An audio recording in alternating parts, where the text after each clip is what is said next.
ஆசியாவின் பிரம்மாண்டத்தை இழுக்க முடியாமல் மெல்ல மெல்ல திக்கு முக்காடிய கிரேன்.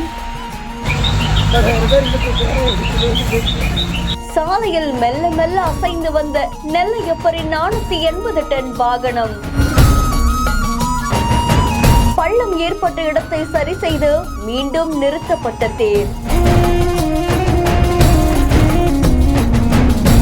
தமிழகத்துல பிரசித்தி பெற்ற சிவாலயங்கள்ல ஒன்னான அருள்மிகு நெல்லையப்பர் திருக்கோவில்ல ஒவ்வொரு வருடமும் பிரம்மாண்டமான முறையில் ஆவணி மாதம் தேர் திருவிழா நடக்கும். இது ஆசியாவிலேயே மிகப்பெரிய தேர் திருவிழாவா கருதப்படும். இதை தொடர்ந்து வெளி மாநிலங்கள்ல இருந்தும் வெளிநாடுகள்ல இருந்துமே பல பக்தர்கள் வந்து இந்த ஒரு காட்சியை கண்டு கழிப்பாங்க. 480 டன் எடை கொண்ட தேர் பல வருடங்களாக ஒரே இடத்துல நிறுத்தப்பட்டதால அந்த இடத்துல பள்ளம் ஏற்பட்டிருக்கு. அதை தொடர்ந்து அதை சரி செய்யறதுக்கான பணிகள் நடைபெற்று வந்திருக்கு. கோவில் நிர்வாகம் பணிகளை தொடங்கி இருக்காங்க. பணிகள் நிறைவடைந்த நிலையில தேர மறுபடியும் அதே இடத்துல வைக்கிறதுக்காக கிரேன் உதவியோட நகர்த்தப்பட்டிருக்கு. ஆயிரக்கணக்கான பக்தர்களோட வடம் பிடித்து இழுக்கப்படக்கூடிய தேர் கிரேன் உதவியோட மெல்ல மெல்ல நகர்ந்து வந்த காட்சி சமூக வலைதளங்கள்ல வைரலா பரவிட்டு இருக்கு. இதை தொடர்ந்து தேர் அதே இடத்துல மறுபடியும் நிலைநிறுத்தப்பட்டதாகவும் தெரிவிக்கப்பட்டிருக்கு. இந்த செய்தி தொடர்பான உங்களுடைய கருத்துக்களை கமெண்ட்ல சொல்லுங்க. மேலும் செய்திகளுக்கு பிஹேண்ட் ஃபாலோ பண்ணிக்கோங்க. செய்திகளை வழங்குவோர் Lexco holidays, MCR pure cotton club, doctor Shri Varma wellness.